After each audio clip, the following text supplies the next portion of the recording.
Now, my friends, welcome to Banská Štiavnica, one of my absolute favorites in Slovakia.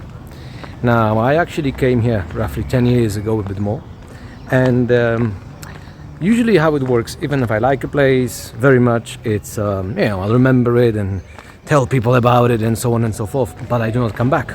Now, here I decided one of those days I have to come back, and I did.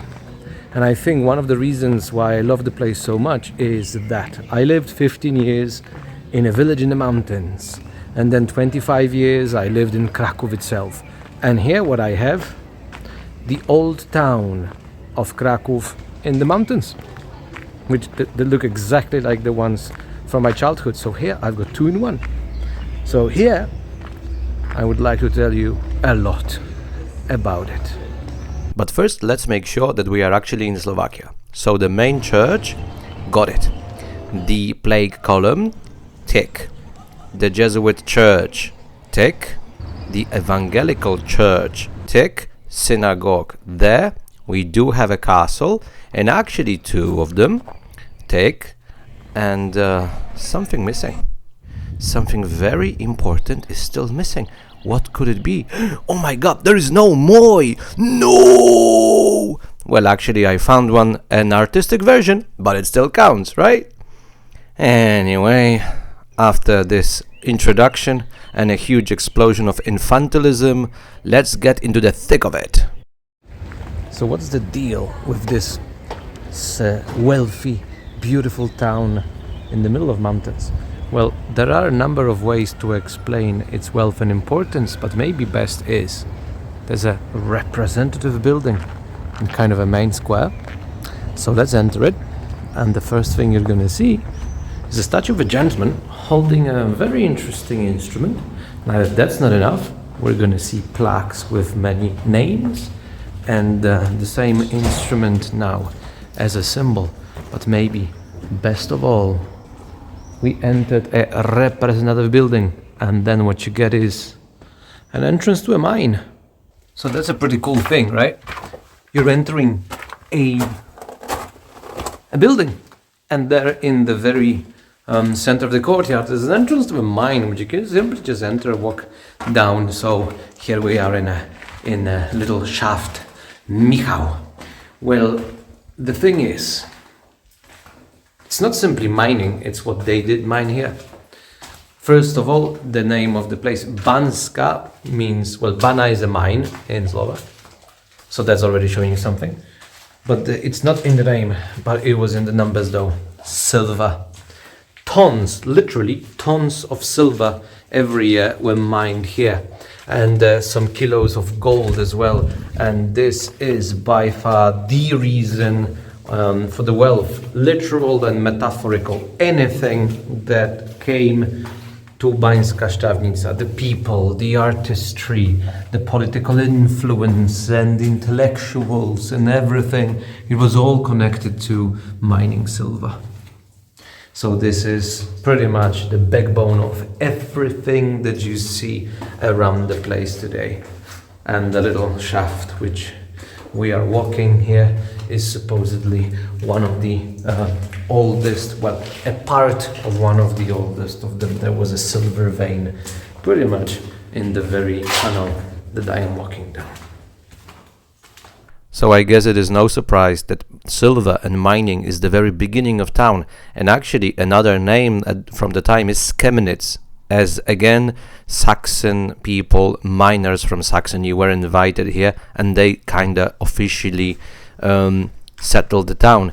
And mind you, you have here this very shaft that we could go through in the information center, pretty much open to the public, but there are plenty of such shafts everywhere in the old town. You can actually go to one of the restaurants in the very center, and what you get is a 30-meter shaft. So when you're eating a nice dinner, you're pretty much eating it over a medieval mine, which is pretty cool when you think about it. But on the other hand, it is kind of dangerous to live above a mine. So the shafts are there, but since the Middle Ages they are not used, because it's dangerous and because I imagine the silver was gone eventually. So mining was actually done all around town. And one such mine on the outskirts of the city we are going to visit. Come with us, and you have to, because now Vicky is going to call you with a klopaczka. It's not that simple though. First, we need to prepare. We need to put on helmets and jackets. So when it comes to helmets, there's only one color to choose from, but the jackets, several colors to choose from. So we were quickly ready, and I have to say, spring 2022 in Banská Štiavnica, it's the yellow helmet with a green jacket that are in fashion now. Now just the lamp, Estoy gotowa. and off we go. I have to tell you straight up one important thing. I know nothing about things like geology and mining and so on and so forth. So for example, you've got a beautiful geological map here of the country. I understood nothing. So that's rather unfortunate, but even without understanding what's really going on around me, I do love visiting mines, as it is an amazing feat of human resourcefulness, really. So if there's a mine and you can visit it, I'm always there, and Vicky completely agrees with me. The problem, of course, being that on a video, walking around the mine is not as impressive as it is in reality. So I am going to add a story and some photos to make it more interesting. So let's start from the beginning, and that would be 2000 years ago. Already the Celts understood there's plenty of interesting things here in the earth, but they would basically mine with very shallow mines. What we think as mines, that's the 13th century when the Saxons came. They started creating proper mining industry here. But they would still mine mostly using two tools, hammer and chisel, literally. And it became more than tools, it became a very important symbol which you are going to see pretty much everywhere in the town. But of course, hammer and chisel eventually is not enough, so they started thinking what to do. For example, already back in the late Middle Ages, they would pile wood and set it on fire. High temperatures would melt silver, for example, and it would kind of flow out of the rock, which is still not enough. So they also started experimenting with gunpowder in Western Europe. But here what happened? 1627, for the first time in front of a commission, gunpowder was properly used for mining. And here what you have is a document written by the commission to prove it. But of course there were other issues, for example ventilation, although that issue was actually solved quickly and efficiently, and you have here both a book and an actual live version of how it was done. More important, the mines keep going down 200-300 meters into the earth. There was plenty of underground water. How do you get rid of it? So again, there were plenty of ways to do it, and some of them I can show you also, let's call it through book versions. And of course you can simply use human or animal power.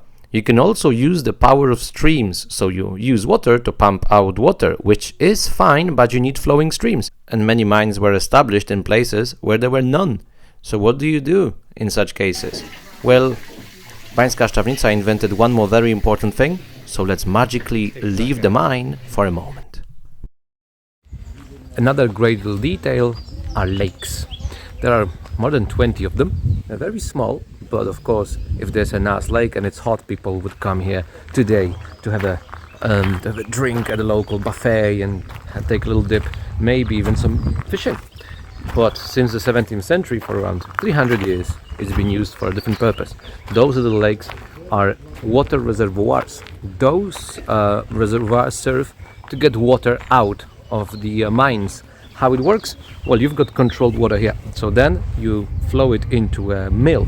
The mill starts, through the power of water, pumping out water from the mines, and then the water you get out of the mines comes back to the lakes here, so then you keep on using it in kind of a loop. Also, what you use to create the lake, the dam, is made of rocks that you get out of the mines, so it's a full-scale recycling.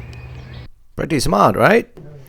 But going back into the mines, let's fast forward to the 18th century, as for example, we have many important visitors at the time. For example, Francis, the Holy Roman Emperor, the husband of Maria Teresa herself, And Joseph II, he actually got some pretty awesome clothes for that visit.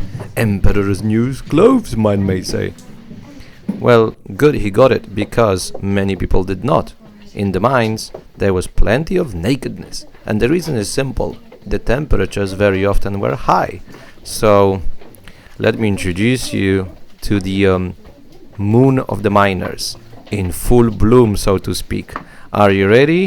Here it is! Mining moon in full bloom. Enjoy. Anyway, going back to the less fun part of the miner's work, of course, hammer and chisel were still used for hundreds of years in modernity as well. But also another very important detail, not only humans were here in the mines, horses also for hundreds of years were a part of it. But then come the modern times, and all the new equipment comes along, all the pneumatic drills and all those tools that I don't even know how to call them. But of course, they were also used here, as actually mining kept on in Banská Štiavnica for a long time. So they ceased mining silver in 47, but as you can see, there are plenty of other ores that you can mine. So finally, mining stopped only in 1993, so recently. And the only thing they mine here today is the money from tourists' pockets. Anyway, joking aside, it is an awesome place to visit, as in the end, mining is not simply, people who dig in a mine. It's also a full culture, as you can see on some of the old school photos. So if you ever go there, don't even doubt it, go and visit a mine. So with this little piece of artistry, let's go back to Banská Štiavnica. And actually, the historical center is very small. Left upper corner, you've got kind of a market square with a castle, and then the main street goes towards the right bottom corner. So let's go to the main market square first. And what you see, of course, is the play column. But it's not simply a column, it's a proper piece of art, which is a great symbol of how, still in the 18th century, Banská Štiavnica was wealthy. But now let's walk around a bit. Let's marvel at the beautiful tenement houses. And they are beautiful, especially keep looking at the windows, those beautiful stone Renaissance windows. And while walking, let's continue with the story of mining, because it's not simply mining as such, it's also law, administration, and so on and so forth.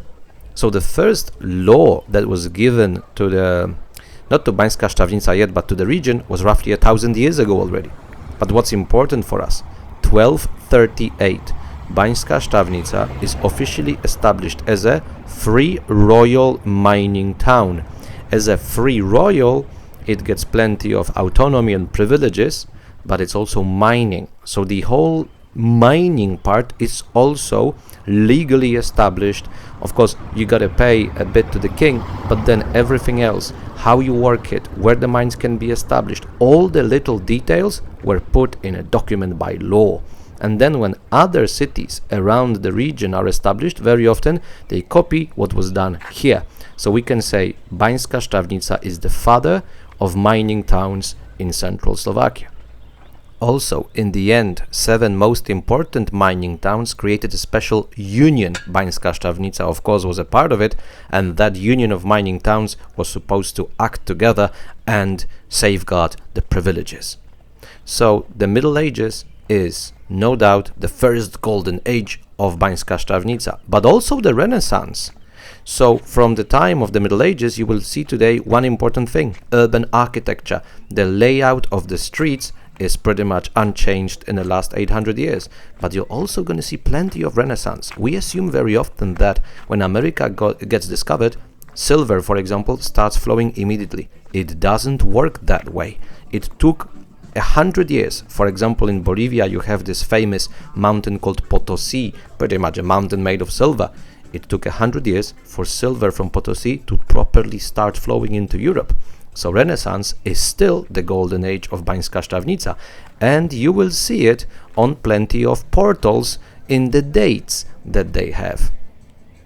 But of course, such an important place has to be guarded, especially that 16th century Ottoman Empire is advancing.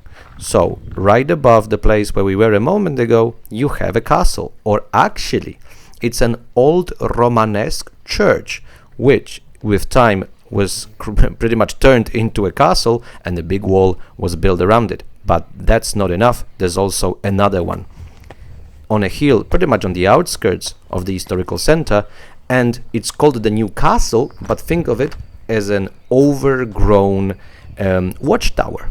But locals think of it a different way today. Anyway, the New Castle is at the bottom right of the map, and at the bottom you have this colored gate, and that's pretty much the only remaining piece of the fortification system, besides the castle of course, and here you needed the best military engineers. We have a town which is partly in valleys, partly on hills, so it was a feat of military engineering. Now the gate itself, the way you see it today, is 18th century. It was repurposed for the visit of Francis I, the emperor himself. But it used to have, until recently, 2 towers, and they did look properly military, but one of them did not survive 1945. So this is pretty much how in the 16th century the city got prepared for a Turkish invasion. But actually it's not the military preparation and all the castles and so on which is the most important piece. The most important piece is a change in law. The Habsburgs decided the old school medieval privileges, they're not good enough anymore, and they created a new mining law under Maximilian, the emperor of the time. And it doesn't sound too good when I say most of the old school medieval privileges were transferred to the crown. But you have to keep in mind, it is truly the time when a lot of little mining towns start losing the competition to the American silver. What happens in Banská Štiavnica? Well, it still holds on because Austrians, the Habsburgs, created a Kammerhof, a special administration that was supposed to take care of mining in central Slovakia. And Banská Štiavnica became the seat of administration. So, for example, 17th century is most definitely not the golden age here, but Banská Štiavnica still grows. It doesn't kinda disappear as the Kammerhof, the Habsburg administration, is in town. So Banská Štiavnica pretty much officially becomes the capital of the royal mining towns. And the building where the Kammerhof used to be is right in front of you right now. Today it's the mining museum in the town, and many of the photos you've seen are from here. So as you can see here, 17th century Banská Štiavnica is still pretty big, right? But then comes the 18th century. Here we are, in a nice botanical garden, but we're not here for the garden, we're here for the buildings in the garden. Or actually not even for the buildings, but for this to happen here, even a bit more than 100 years ago. So, here's the thing, you've got the first golden age in, 15th, 16th century, up till the time of... Nieważne. Poor lady, she had no idea where to walk. Now the thing is, first golden age is the 15th, 16th century, before colonization roughly. But then comes the 18th, and there are still plenty of mines around. There's still some silver. But the issue is, it's kind of more difficult now to get to it. So you either close everything down or you start thinking what to do. And they went for the second option. They started thinking what to do. All the important mines start coming here, and they, beginning of the 18th century, started a school, which we would call today high school really. But it starts working.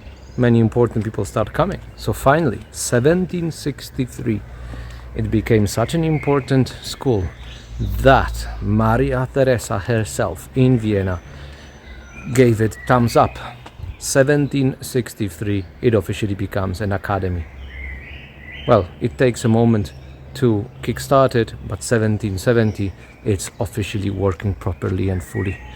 Why am I telling you about this? That's the first technical university in the world. Now, I think you didn't hear it, So let me repeat it one more time. It's the oldest technical university in the world, not in the US, not in London or Paris or something. Here in Slovakia. Little surprise, right? Now I know it gets complicated because official language of the university was German and it was within the Hungarian crown. So today, direct descendant is in Sopron in Hungary. But it started here and was today Slovakia. Anyway, it doesn't matter. It is all Central European. So as a Pole, I'm also very proud of it. Would you like a direct connection?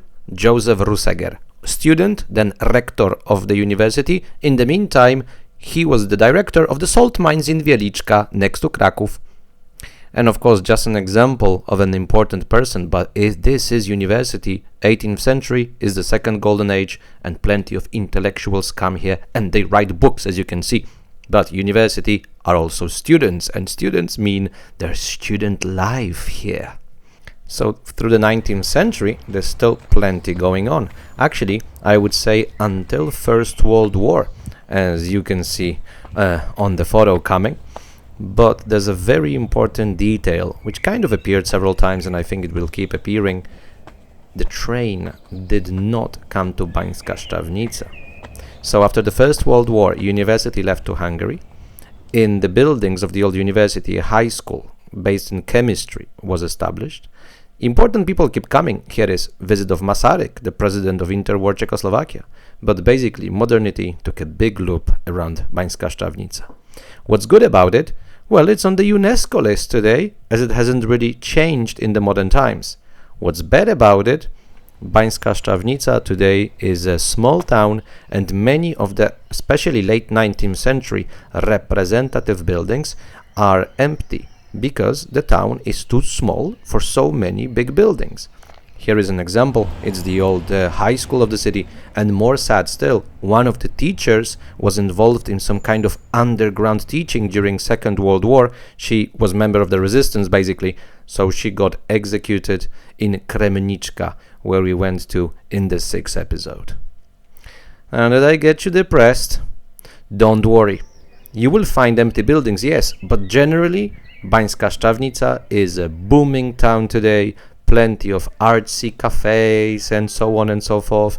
But maybe more important, it is old town, but in the mountains. So all you need to do, leave the historical center and you're suddenly pretty much in a village. There are all those nice kind of half houses, half cottages, and it's green, green, green all around you. So when we took a little walk, it wasn't really a walk, it was more of a photo video session, as pretty much every 2-3 steps there was another beautiful view that we had to take a photo or video of. And here's just an example, but I think the best way to sum it up, just look at this happy face right here. But of course our walk wasn't just for walking itself, we actually had a destination in mind.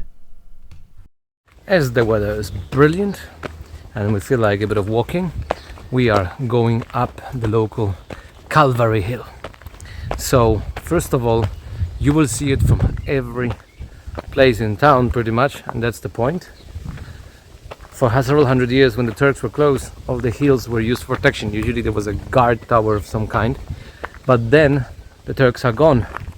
But what's not gone is the fact that most of Bańska Štiavnica were Protestant and the country is Catholic. So when the Turks are gone, the idea is to build the Calvary here, because then pretty much from every single part of town the Protestants will see it, and that reminds them who rules the country. So a bit of propaganda, yes, but for us what's important about it now, it's a very nice walk and we're gonna have some great views from top of the hill. So the plan of the trip is very simple. We are at the bottom at number 1 and we want to go all the way to the top. So up we go, and actually up it is. The hill is rather steep. So what helps in the climb are all the little chapels with actually some rather pretty altars inside. But maybe more important than the art itself is another very curious detail, which is the question of language. So now concentrate. We are going to have some Hungarian right now, and as we go down to the bottom, you will see German and Slovak. So for me, it is a great symbol encompassing the three most important groups in the history of today's Slovakia. But let's continue just a bit more up the stairs, and we're gonna be finally at the top. So before the views, if this is top of Calvary, there is going to be a church. I'm not a big fan of Baroque, but this is not bad at all. But yes, we are here for the views. So here you have magnificent views all around.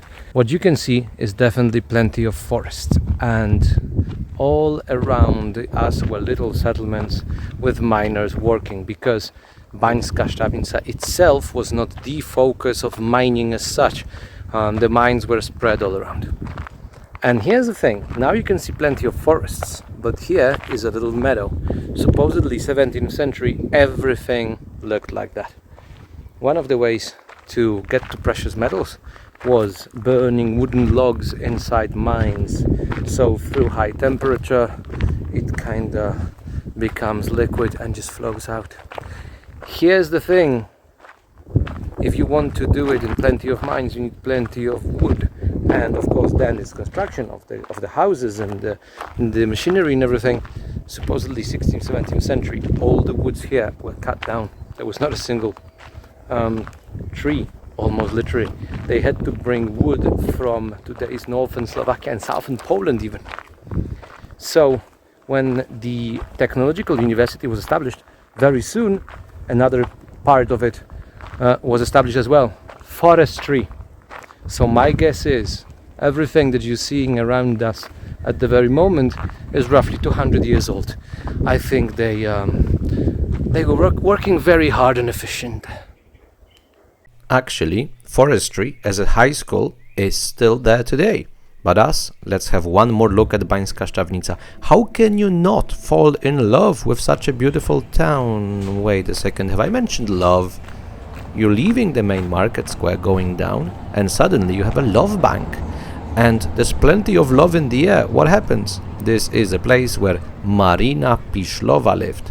She's 19, she's a daughter of an important burgher family, so she needs a private tutor, and Ondrej Braxatoris came. They fall in love. But he's from a kind of a poor family, she's from a wealthy family, so in the end she married another guy, she has 5 children, she kinda lives roughly happily ever after, but Braxatoris, known today better as Slatkovich, from the broken heart he had, he wrote Marina. And mind you, this is, at least according to the plug here, the longest love poem in the world. It is actually compared to Romeo and Juliet, so that's supposedly the level here. And for the Slovaks, obviously, it is also one of the most important pieces in Slovak literature. Here's actually a piece of true romanticism. The manuscript, which still exists, was kept by Marina herself in secret until the end of her life. So I guess comes as no surprise, you will have plenty of benches today around Banská Štiavnica with quotes from the poem. And supposedly verse 41 is the most original declaration of love in literature. I may abstain from your lips, I may not be given your hand, I may even obliterate myself, but I am incapable of not loving you. I'm kinda making fun, but it is actually important issues. It's a piece of culture, so maybe the best way to sum up the town of Banská Štiavnica. Now, according to legend, the first miners found gold because they saw a little newt with a golden nugget in its mouth. So you are going to see newts around town. So the best symbol of the city, 2 newts with gold and a love couple reading the Marina poem. Now I guess you noticed there's an important piece of the puzzle still missing, right? When it comes to the privileges of royal mining towns, one of them, Jews are not allowed to live inside the cities. And actually, Jews were not allowed to live in mining towns until late 19th century. So actually there was not a big Jewish community, because they started coming only late 19th century, and the best way to see another important detail is to go to the cemetery. You will not find the traditional matzevas. Actually, it looks like any other Christian cemetery. If there were no Stars of David, you wouldn't be able to tell the difference, right?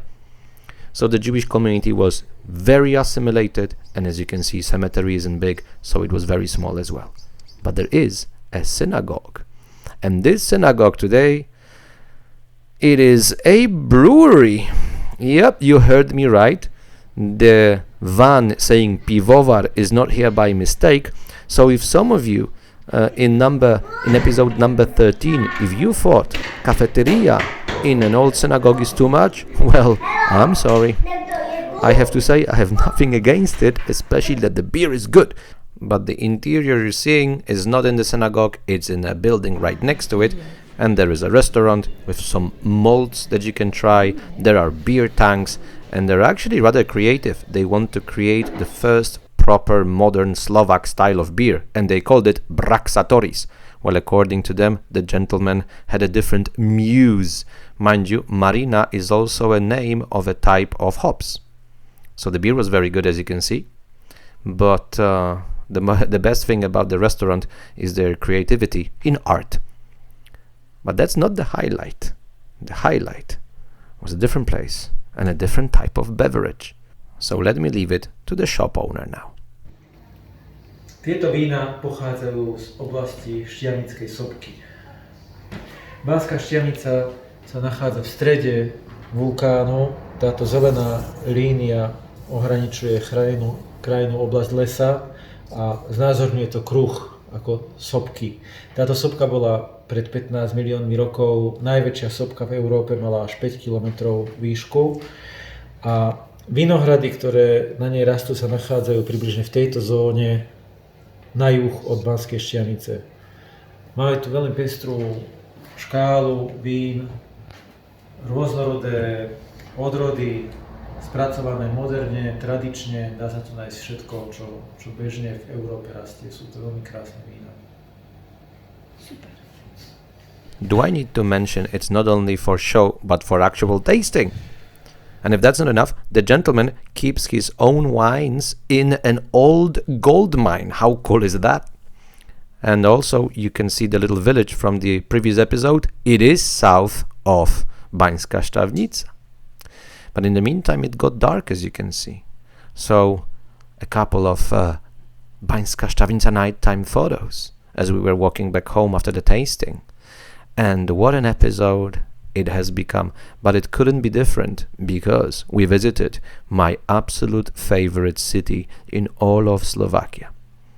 But of course, I like many other places as well. And we are going in the next episode to stick to the issues of mining. So you also stick around. But in the meantime, let me say goodbye with this kind of Halloweenish photo. Or actually not goodbye, good night in such a case. And I will see you very, very soon again.